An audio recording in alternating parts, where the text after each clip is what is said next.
think we'll start with.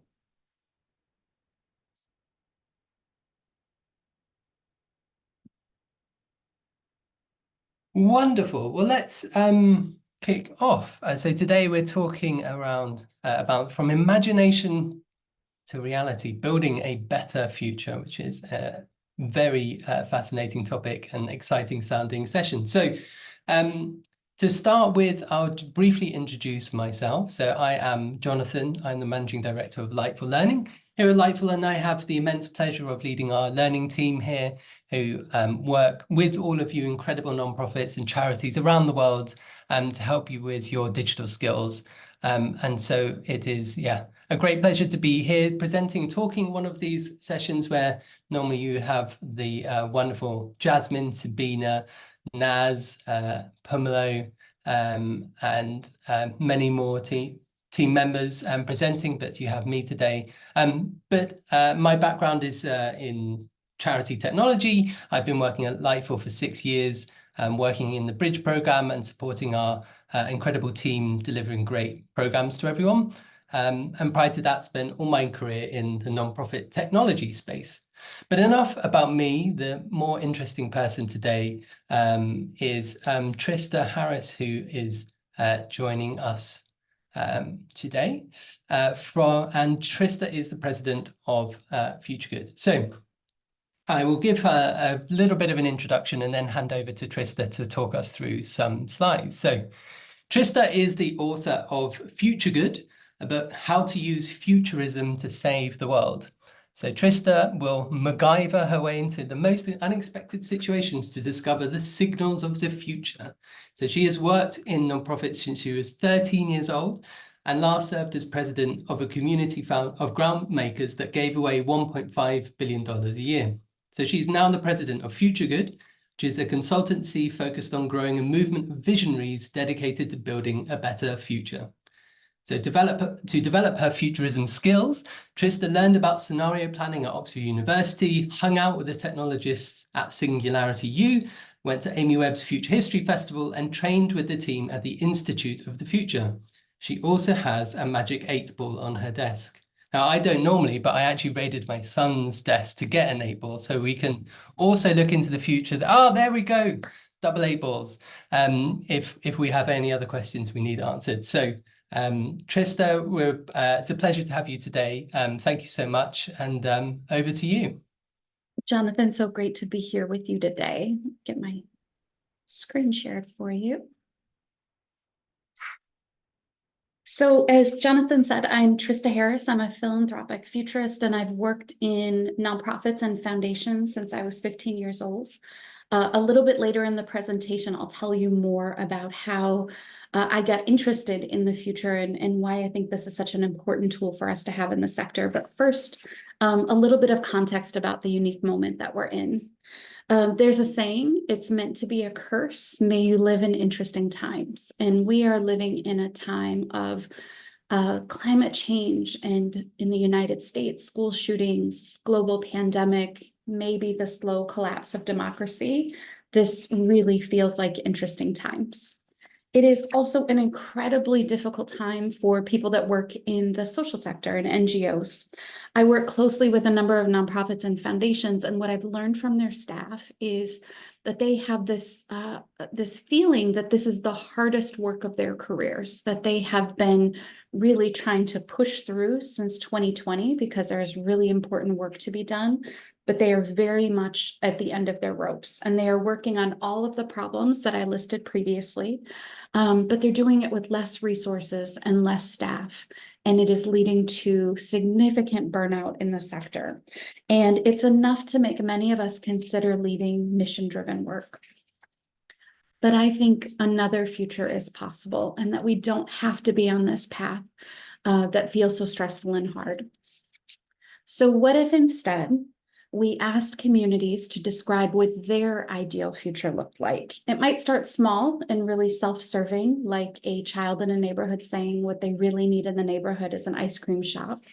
But those ideas might grow and build, and first a few, and then dozens, and then hundreds of neighbors could radically imagine a new future for the community that they live in.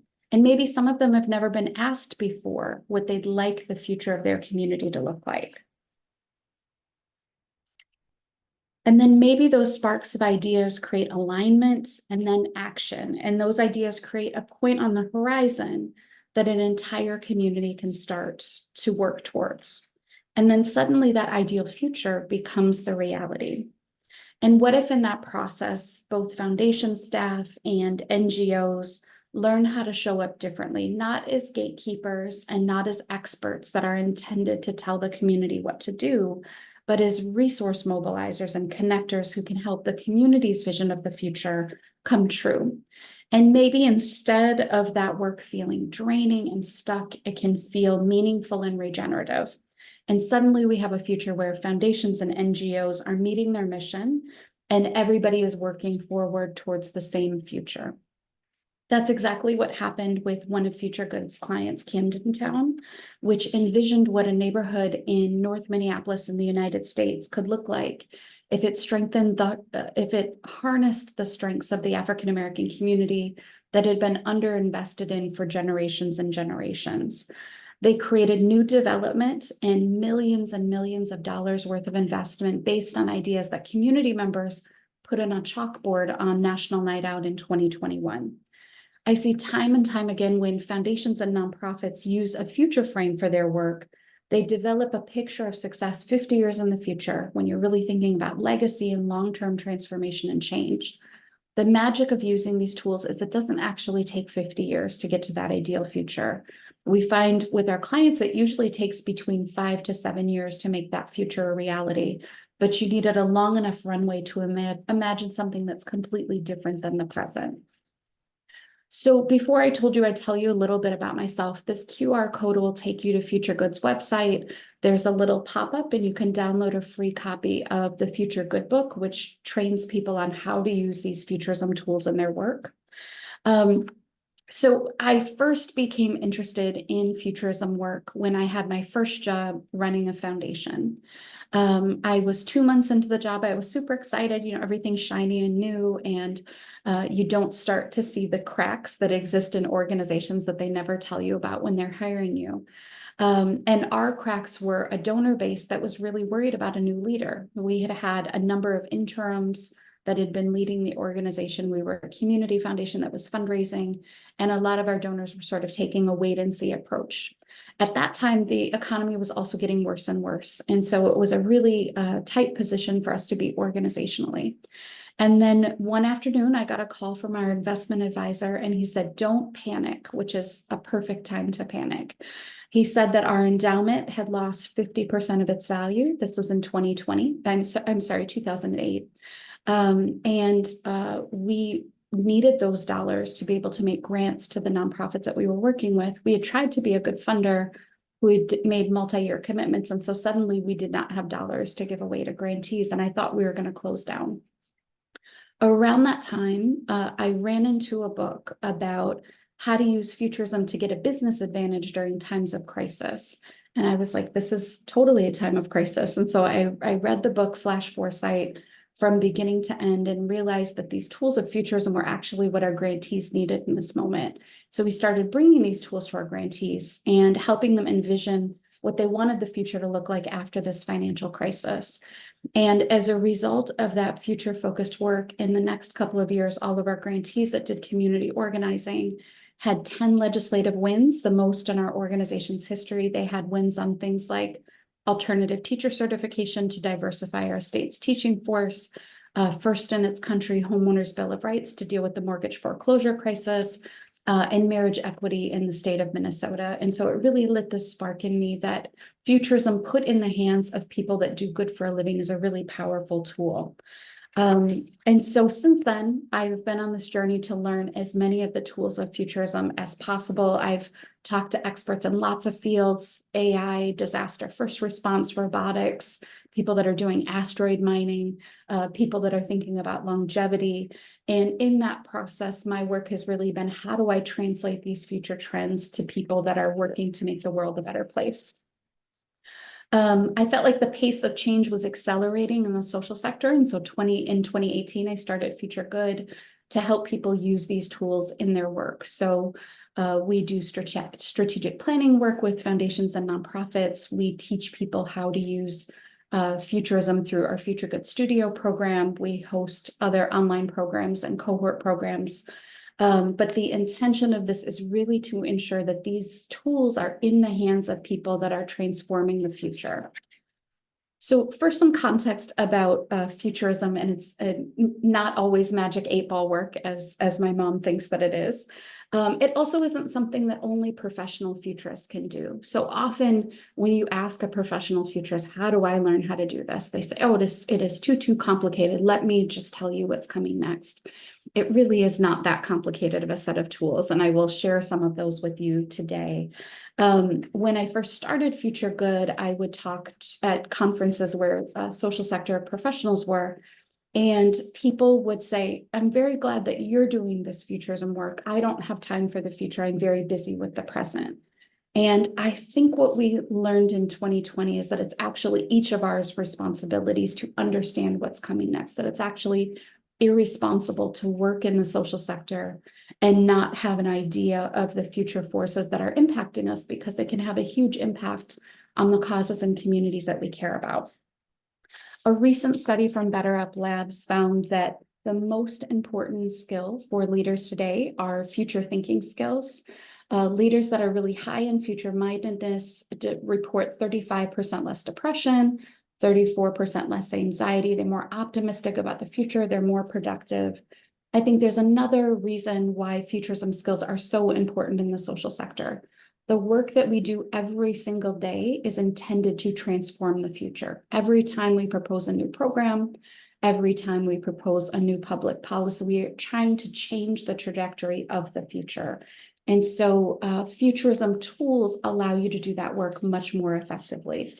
So today I'm going to share our model for making time for the future in the present. So this is a 3-step model that used consistently will help you both predict and shape the future. So the first step is stop loving the problem. So knowing the scope of the issue that you're working on is really important.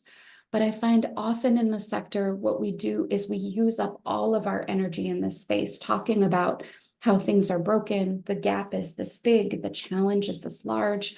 We often do this because foundations ask us to describe how terrible things are as we are applying for funding, but they don't ask us what we're building. They don't ask us what we want the future to look like. And so I think we need a change of mindset in the sector where our work is really about the future that we are trying to build, not the problems that we're trying to stop.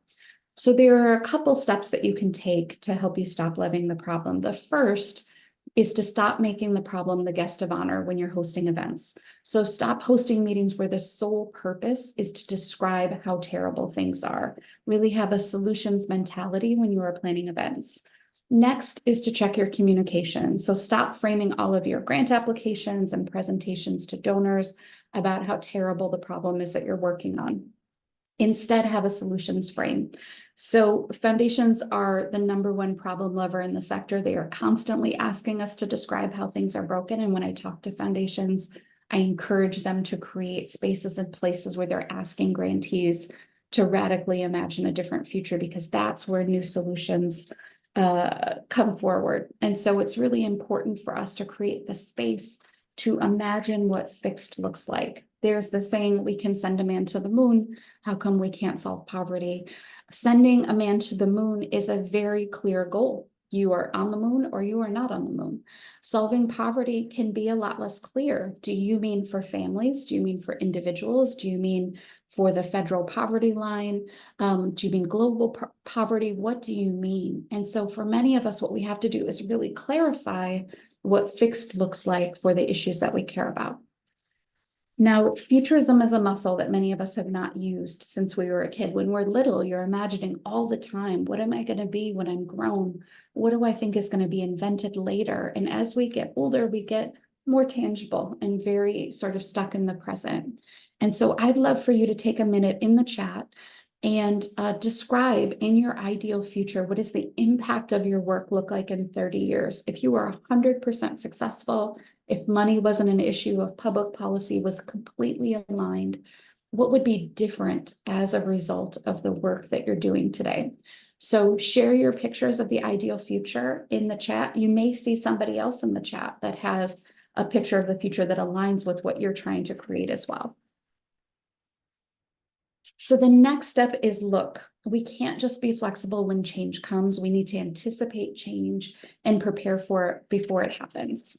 So how do we do this? There's a saying, today is giving you clues about the future. There's another, the future is already here. It just isn't evenly distributed. I think it's important to make time to look for the signals that exist in the present that are showing you what the future is going to look like. There's a couple of different ways that you can do this. One, I encourage everybody to set aside 5% of your time for the future. So just a couple hours during the week.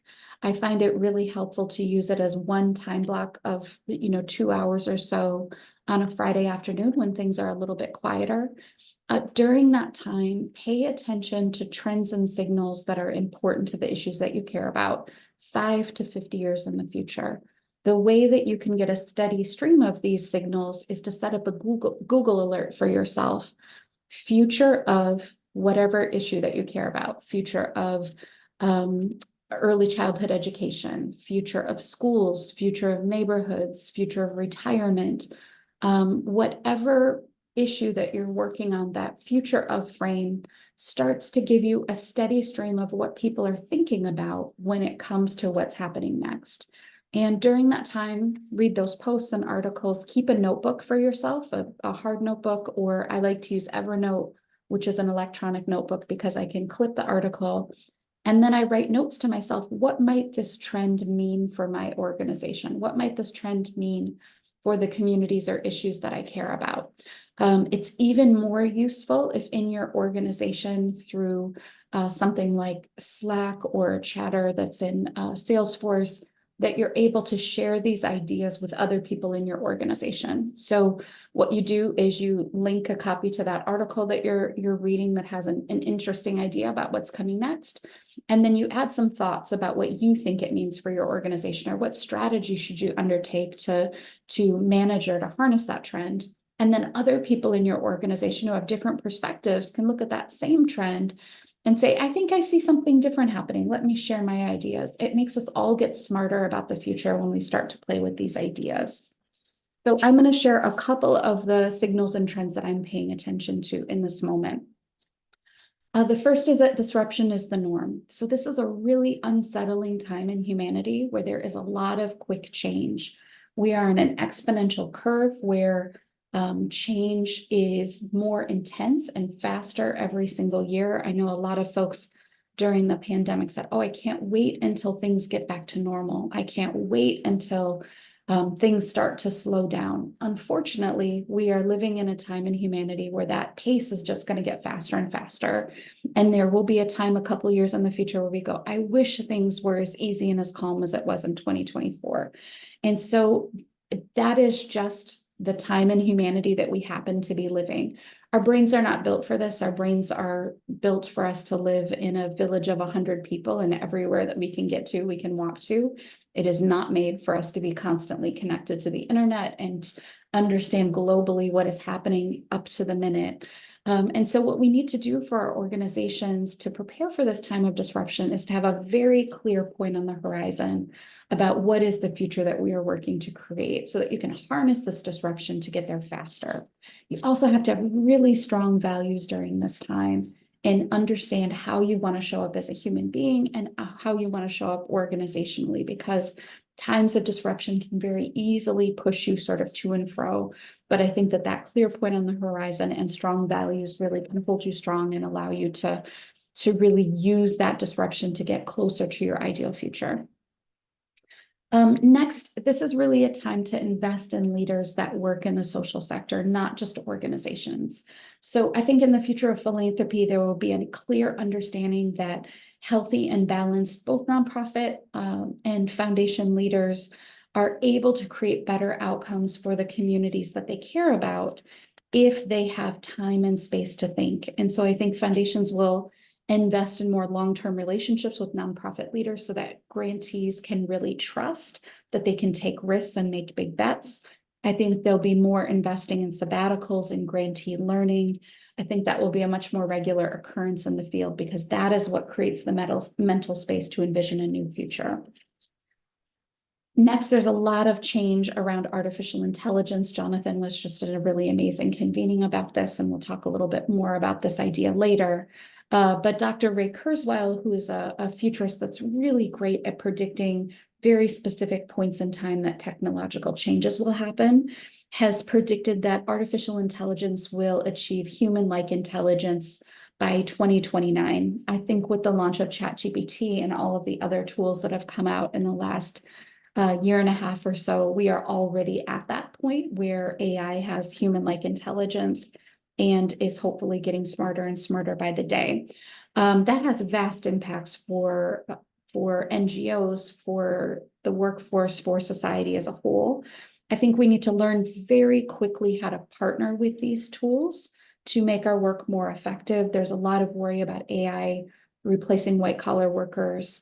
I think in the social sector, what is much more likely is that we will use AI to take over routine tasks, grant applications, reporting, data collection, and we will use people for things that only humans can do: relationship building, creativity, finding new ideas and new ways to create transformation and change. AI is really great at taking our ideas and sort of serving them back to us. What we're going to need during this time are new ideas. And so what we need are humans to have the time and space to do that. AI has been a really big game changer for myself and my team. We use it as the first draft of almost everything that we write. Definitely not the last draft. I often tell my team, this sounds like a robot wrote it, please go back. What we need to do is to use these tools to do the basic pieces of our work so that our creativity can really strengthen the end products that we're moving forward. The last step is go. So I think we need to learn to fail faster in the sector. I know that's counterintuitive, and often people will say, we can't afford to fail the communities that we are working with. They need us so desperately. They are the most marginalized in our community. We can't possibly fail them. And what I will say very gently is we're failing them, but slowly. So things are getting worse faster than we're able to create transformation and change. And the only way that we can get in front of this time of rapid transformation is by using the things that you're learning in the look step to help your organization leap forward and be willing to try those ideas. So what is the absolute minimum model that you need to get started? What is one program that you can try something out once and see how it works, and then revise it and then try it again? Within our organizations, we sometimes get really stuck in our ways of doing things, and we need to be able to innovate and transform during this time. And then how do we share what we're learning within our organizations and within our field, the good, the bad, and the ugly?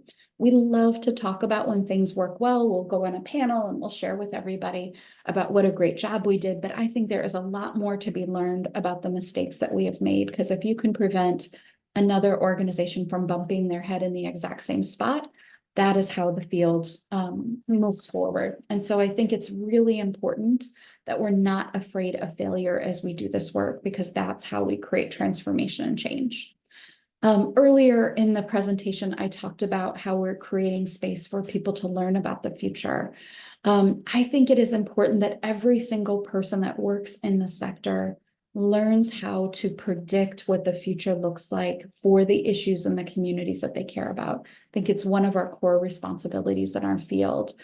We have a tool, FutureGood Studio, where we teach people how to do this over a 3-month cohort. We've got cohorts that are starting all the time. Dina, that's in here, leads that program for us. So there's more information about how to connect. But I think for all of us, how do we make time for the future in the present? That is the only way that we can build the beautiful, equitable future that I think we're all very hopeful for. The piece that I will leave you with is the future doesn't just happen to you. You create it with the decisions that you make today. Another future is totally possible, but it needs you. It needs you to have a long-term picture of the future that you're working to create. It needs you to spend time understanding what the future forces are that are at work, that are impacting what you do.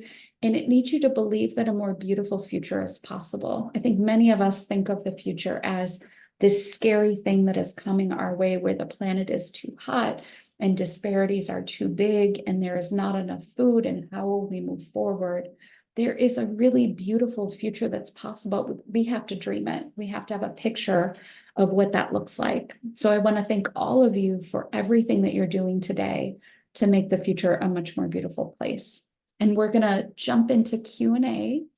I'll get rid of my screen. There we go. Thanks so much. Thank you so much, Trista. That was a fascinating introduction. Actually, I think before we go into Q&A, I think we're going to do some breakout groups and let everyone have a bit of a discussion in smaller groups about some of the topics you raised. And I think particularly focused on that very, very interesting and difficult question to answer. What does the impact of your work look like in 30 years? Which again, I have been trying to answer in the last 20 minutes and have yet come up with a very good answer to that. But I think what we will do is we'll split into some smaller groups, and we will go through the we'll try and answer that question, and then come back afterwards together to kind of share some of the thoughts people have had, and then also give an opportunity for some Q&A to ask some questions of Trista about all of the things that we have covered today. So in a short moment, I think we'll open those breakout groups, and I hope you all have good discussions in all of those groups.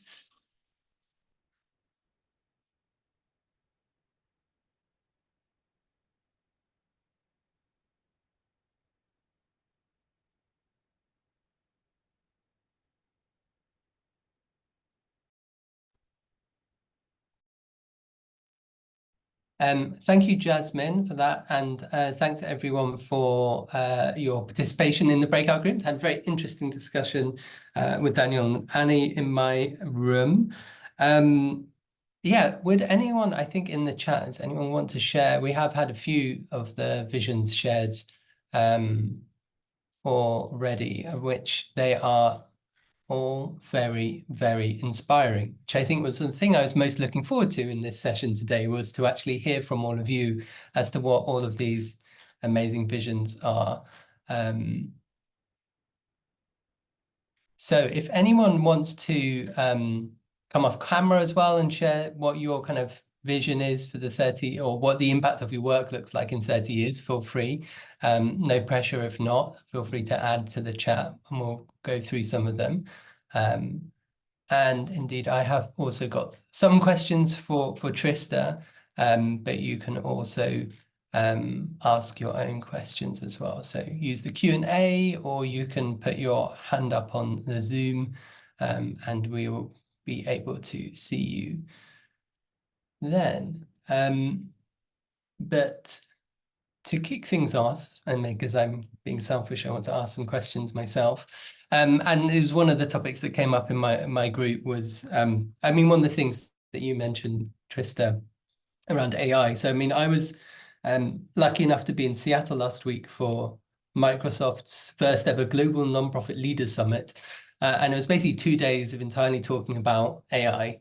And, you know, AI itself is not new. But the rise of obviously ChatGPT and generative AI last year was new and came from nowhere. So, like, how do we predict that sort of technological shift? Or if you can't predict it, how do you prepare for that sort of thing?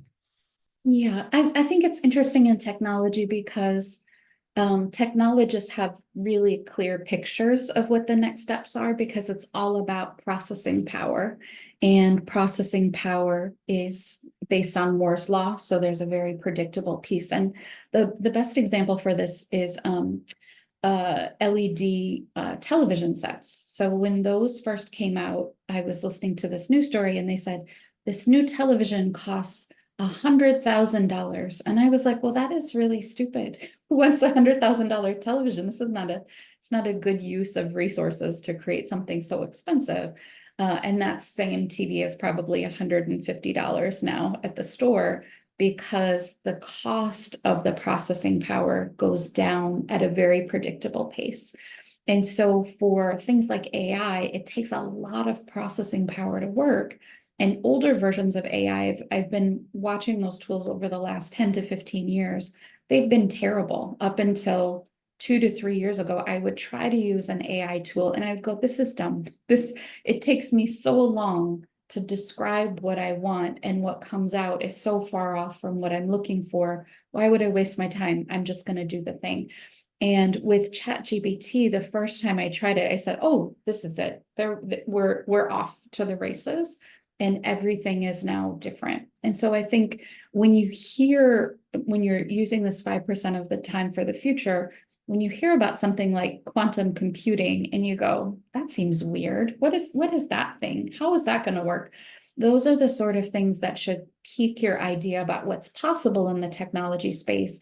And then ask yourself questions about, what does this mean for the issues that I'm working on? What does this mean for the communities that I care about? If I'm working on cybersecurity, can we have a password that works when we have quantum computing? Probably not. So what's the new version of that as we move forward? So with all technology change, I think some of it is watching the people that are the futurists and experts in those spaces, as they can tell you what's coming next. In the technology space, I follow Amy Webb, who has a really great model of sort of thinking about how people use these tools moving forward. And I think for the work that all of you are doing, it's really about the people part of the technology, not the sort of fancy bells and whistles, but really, how does this change the way that humanity works? Thank you. Yeah, that's really interesting. I think also that 5% of your time thinking about the future, that should really be in addition to the 5% of time being on the bridge program and doing all of kind of e-learning and working There you go.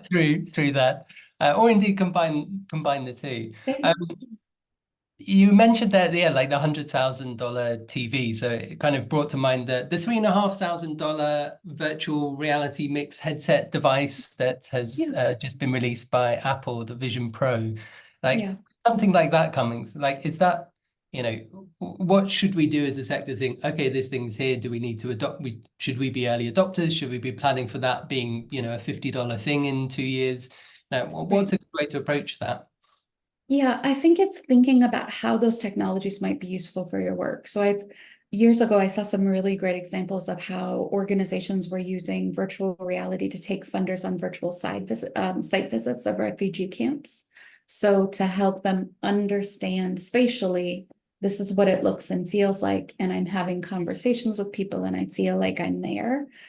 These technologies really can transform the ways that we do work. And the cost goes down. I was at a conference where somebody was talking about, they were one of the first people to get their DNA sequenced, and it cost $500 million. And that same test costs about $30 now. So there is this steep decline in prices where things can move to almost free, or they get digitized where suddenly they're a part of your cell phone and you have access in that way, where you don't need a separate device and a separate tool. And so when you hear about these new technologies, be more concerned about what might this mean for the issue that I care about, so that you have a strategy as those costs decrease. Don't worry about the headset costs $3,500 now, and we could never get enough of them to have everybody at our fundraising event wear one. If in the future our cell phones are something that then you sit next to your forehead and you're in virtual reality, who knows? Maybe then it is a much easier tool to use, but have a strategy before that technology jump happens. Yeah, I think that was very much one of the things that came up last week. Was a lot was like people come before the technology, is thinking about the application, what you need to do to support your communities, rather than obsessing too much over the technology, which is also interesting and fun, but less important than the people side of things.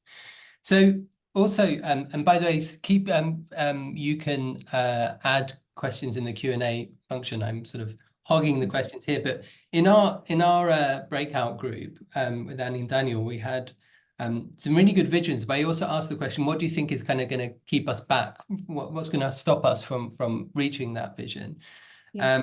And so there are a couple of things. Was like the pace of change is so fast. How do you keep up with everything? And the second thing was like how, having the staff capacity to do that. So you said, it'd be great to spend 5-10% of your time thinking about the future, but how do you balance that with all of the other responsibilities you have as a small nonprofit? Yeah. I think many of the things that are on our plates shouldn't be on our plates. And so a lot of this giving yourself mental space to think about the future, it also gives you a long list of what we should stop doing because it is not aligned with that ideal future that you've developed. And I think within our organizations, there's this momentum that happens about past work where new things are about adding something onto the old. So we've got a new program, but we're going to continue to do everything else. We have a new way of doing staff learning, but we're also going to continue to do the old thing. And I think what Futurism asks you to do is to have a clear picture of, in that future state, what are the sort of programs that you would have? What are the sort of staff that would be around the table? What is the sort of learning that staff are going to be doing in that future? And then when you go back to the present and you look and you say, we shouldn't be doing this thing. It would be much easier if we only did it this one way instead of these 5 different ways. And so futurism is one of those things that gives you more space. There's a quote, I think it's by the Dalai Lama, that if he doesn't have 30 minutes to meditate, he takes an hour. And so it's one of the rare things that actually gives you more time and space. And I think our challenge as a society is that we are so busy and we're constantly going that boredom creates these amazing connections in our brains and helps us understand and notice future trends and understand how to connect those with our past work. And so some of it is as simple as, when you're waiting in a line, don't grab your cell phone and start scrolling on social media. Just stand there and be bored and see what you think about. Or if you're waiting in traffic, don't listen to nonstop podcasts. Give yourself the mental space to think about possibilities. And that's where real transformation and change comes. Wonderful. Thank you, Trista. I'm very guilty of spending too much time on my phone when I could just Me be too. thinking about something else or not thinking about something else. Yeah. Yeah. We've had one question in from your Q&A, which is quite a kind of specific one from Yuri about, he's from the Agronomiczny Without Corruption Public Control organization, which is around what future do you see for Ukraine in the prism of the fight with corruption? What should they do? They already have lots of court cases and publications about corruption. So I've had a first spot at answering that from Svetlana, who's joining us today, literally first day on our digital coaching team. And I think the first response is around kind of increasing transparency, increasing involvement and interest of civil society in solving problems of government functioning and efficiency. But like, yeah, is that something that, we're seeing, as you said in your introduction, the kind of slow death knell of democracy? I'm not sure if those are the words you use, but more people are going to the elections this year than at any time in history, I believe. So that what's our role as the sector in that, and how can we deal with that?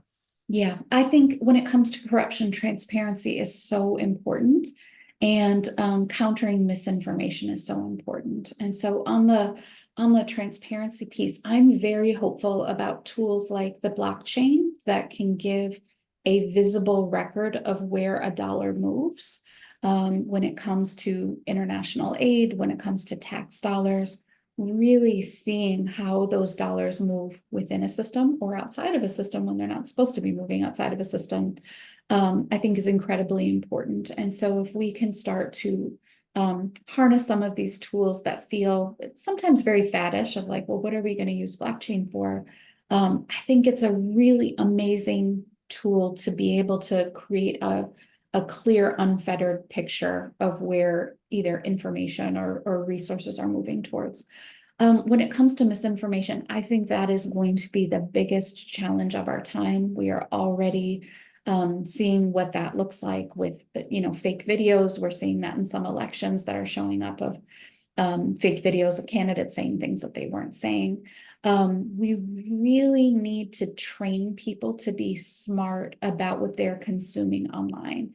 And when I am a Gen Xer, and when I grew up, the internet was new. And so in high school, you had to get a special pass in the library to be able to use the internet. In college, there was a lab that you went to. And I remember being taught how to use the internet, and that my responsibility when I was on the internet was to create things that were useful and that most of my time on the internet should be in that creation space and not the consuming space. And so if I felt like the time that I was spending on the internet, I was scrolling through things and consuming things, that wasn't a good use of my time. That is mostly how we spend our time on the internet. And so I think we have a new thing that we really need to train us to do, which is to understand where information is coming from and understand the purposes of that information and misinformation. And then understand that AI tools are going to make that misinformation harder and harder to understand. And so how do we invest in organizations that are cutting this off at the source and that are working with social media providers and others to block misinformation, to ensure that things come from vetted sources, to ensure that we're investing in real journalism and real vetted sources and not constantly cutting those things and trying to use AI instead. I think that is going to be our huge challenge moving forward.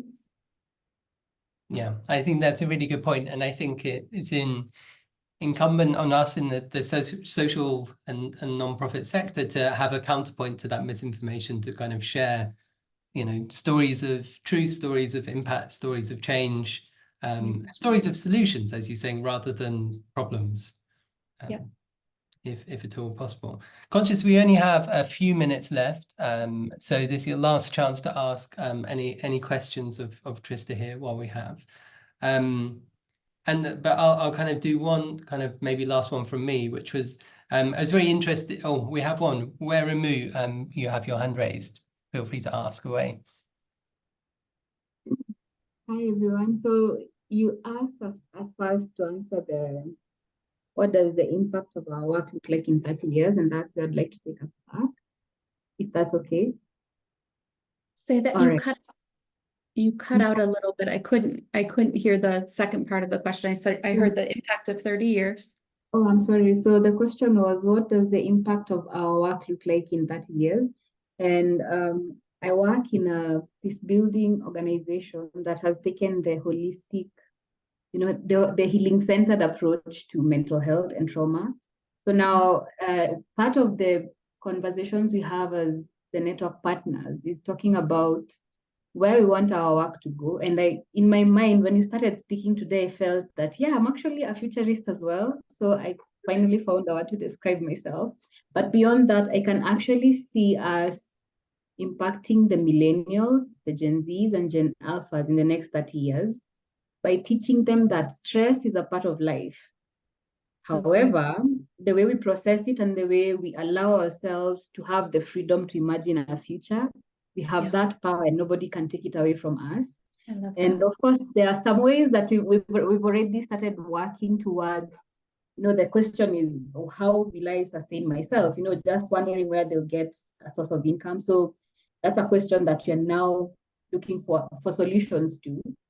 However, the way we approach trauma healing, community care, community healing is by equipping everyone with the skills to process just enough stress for them to access the frontal lobe of the brain.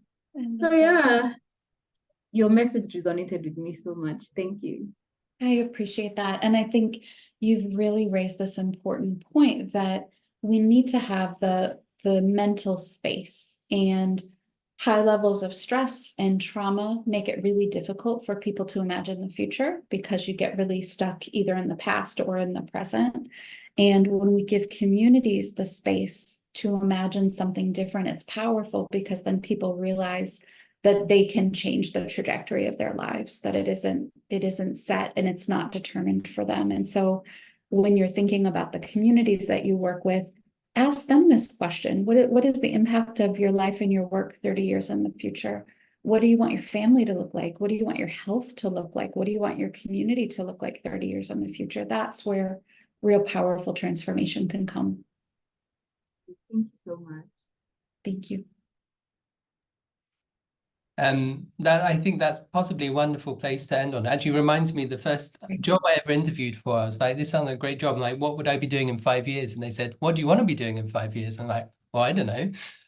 But you should think about that and think about, again, asking your community, what is the future they want to see because if they're invested in it, you will have a much easier time of making that happen if they're involved, if they're part of that story themselves. 100%. Well, that's us at the hour. Trista, thank you so much for joining us today. That was a fascinating session. I think I can speak on behalf of everyone else. We all learned a lot about the future and things we didn't happen. So feeling like I can look forward to the future with a bit more optimism than perhaps an hour ago, which I'm so glad to hear that. is wonderful. And everyone else, thank you so much for joining us today. We just have a quick session feedback poll.